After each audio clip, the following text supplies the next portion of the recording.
Haleluya. Bwana Yesu asifiwe wapendwa. Ni Alhamisi, siku ya maombi. Mungu wa mama mwanzilishi ametukirimia kuiona.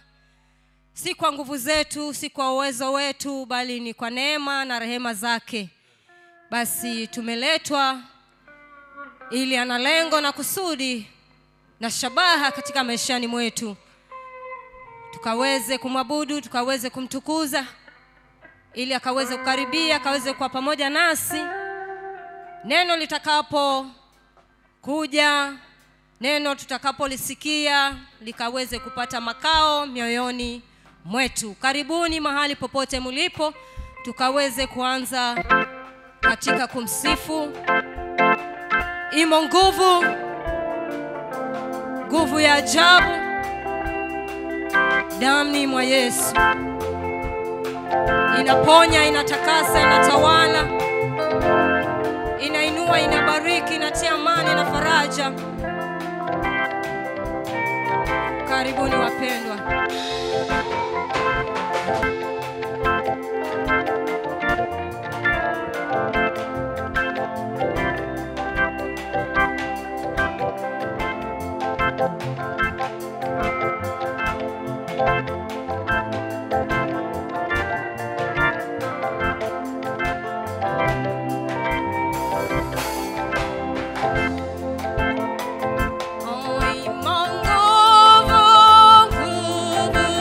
Nguvu ya ajabu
Kukemewa kutakuja maana upbraiding will come because uendi sawa na huyo Mungu. you do not walk according to how you Njia want. zako, mawazo yako, fikira zako. Your ways, your thoughts, and your imaginations. Lakini But moyo wako uko safi, your heart is pure. unaishi maisha huna neno na mtu, You live a life having nothing against another. unajifunza kuwa na amani na watu You wote. learn to have peace with all. Haleluya. Hallelujah. Ungama dhambi zako umewacha, You've confessed your sins and forsaken them. unakesha kuenenda katika mapenzi You yake, keep doing his ndilo will. juhudi lako, That is your zeal. na unamwamini yeye yuko. And you believe that he is. Alisema tukiomba tutapata. Said when we ask, we shall Dhamiri receive. yako hukumiki na jambo. And your conscience is clear. Anasema utapata He kwa says jina. you shall get. Utapata. You shall get. Anasema yeye hakemei. He says he does not upbraid. Hakemei, He does not upbraid. anawapa wote. He gives to all liberally. Haleluya. Hallelujah.